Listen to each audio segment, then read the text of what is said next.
সেদিনের ল্যাংটা পোলা নাকি আমার বর, তার জন্য আমি বউ সেজে বসে আছি। আমার থেকে 6 বছরের জুনিয়র আমার বর। এইদিকে বিদ্যুৎ নেই, গরমে আমি অস্থির। ভাবলাম শাড়িটা চেঞ্জ করে নিই, তাই শাড়ি ব্লাউজ খুলে 3 পিস পরবো। এমন টাইমে দরজা ঠেলে পিচ্চিটা রুমে প্রবেশ করলো। আমি চুপ করে দাঁড়িয়ে আছি অন্ধকারে। হঠাৎ বিদ্যুৎ চলে আসলো। পিচ্চিটা আমাকে এই অবস্থায় দেখে চিৎকার দিয়ে রুম থেকে বের হয়ে যায়। এখন আমি মনে মনে ভাবছি, যদি বাইরে গিয়ে সবাইকে বলে দেয় বউকে এই অবস্থায় দেখছি, তাহলে কি বলবে মানুষজন। আমি তাড়াতাড়ি করে জামা কাপড় পরে রুম থেকে দরজা দিয়ে বাইরে উকি দিই। দেখি পিচ্চি জামাইটা দাঁড়িয়ে আছে। যাক, বাঁচা গেল, বাবা পর্যন্ত যায়নি। আমি আর দেরি না করে শার্টের কলারটা ধরে রুমে নিয়ে আসি। বেচারা বারবার বলছে, আপু আমারে সাইরা দেন, আপু আমারে সাইরা দেন। ঋতু বলল, চুপ, আপু কারে কোষ, আমি তোর বউ লাগি, নাম ধরে বল। নীল বলল, আপনি আমার বড়, আপনাকে আপুই তো বলবো। ঋতু বলল, আরে গাধা, বউকে আপু বলতে হয় না, আমাকে আপু, তোর উপর প্লাস্টিকের ঠাডা পড়বো, সরি, তোমাকে তুই বলে ফেলছি। নীল বলল, তাহলে বউ আপু বলে ডাকি। ঋতু একটু হেসে বলল, চুপ, শুধু ঋতু বলে ডাকবে, কেমন? নীল বলল, ঋতু আপু। ঋতু এবার রেগে বলল, অনলি ঋতু। নীল বলল, রাগ দেখেন কেন, ভালোভাবে বললে কি হয়?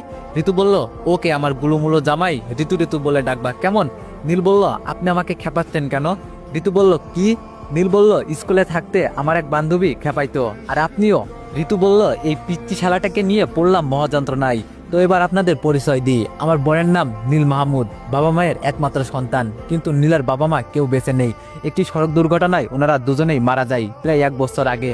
এতদিন নীল তার দাদুর কাছে ছিল, কিন্তু দাদু একদিন ভালো থাকলে 7 দিন অসুস্থ থাকে। নীলের শক্তপোক্ত একটা সাপোর্ট দরকার, যে নীলকে আগলে রাখবে। চারিদিকে শত্রুর অভাব নেই। আমার বাবা রহিম চৌধুরী ছিলেন নীলের বাবার খুব ভালো বন্ধু, তাই তো তার বন্ধুর ছেলের জন্য নিজের মেয়ের এমন অবস্থা। কিন্তু দ্বিতীয় মাথায় একটা জিনিস কিছুতেই ঢুকছে না, সেটা নীলের বাবা এত ছোট একটা কোম্পানির মালিক, কিন্তু বাড়ি দেখে মনে হয় কোটি কোটি টাকার মালিক। যাই হোক, এইসব ভেবে আমার লাভ কি? তো পিচ্চি ছেলেটা খাটের এক পাশে জড়সড় হয়ে শুয়ে পড়লো। ঋতু মনে মনে ভাবছে, হাইরে কপাল আমার, বাসর রাতে নতুন জামাই নতুন বউ রেখে ঘুমাচ্ছে। ঋতু শুয়ে পড়লো, কিন্তু ঘুমাচ্ছে না। অনেকক্ষণ হয়ে গেল, ঘুমের কোনো নামগন্ধই নেই। এইদিকে নীল নাক ডেকে ঘুমাচ্ছে। ঋতু বলল, এই শুনছো? এইদিকে নীলের কোনো সারা শব্দ নেই। আমি যে ডাকছি তার কোনো খেয়াল নেই। ঋতু বিরক্ত হয়ে নীলের পাশায় দিল এক লাথি। নীল গড়িয়ে খাটের নিচে পড়ে গেল আর হাউমাউ করে চেঁচিয়ে উঠলো। নীল বলল, এটা কি হলো? আপনি আমাকে লাথি দিলেন কেন? ঋতু বলল, আমি ডাকলাম শুনলে না কেন? আচ্ছা, তুমি দেখতে বোকার মতো, কিন্তু তোমাকে বোকা মনে হয় না কেন? নীল বলল, এই কথা বলার জন্য আপনি আমাকে ঘুম ভাঙালেন? ঋতু বলল, না, আমার ঘুম আসছে না, চলো লুডো খেলি। তোমার ফোনে লুডো আছে না? নীল রেগে বলল, না, আমার ফোনে লুডো ফুডু নেই। ঋতু বলল, পিচ্চি পোলা, রাগ কত, আমার ফোনে আছে। ঋতু ফোনটা বুকে ব্লাউজের নিচে রাখছিল। ফোনটা বের করা দেখে নীল হা করে তাকিয়ে আছে।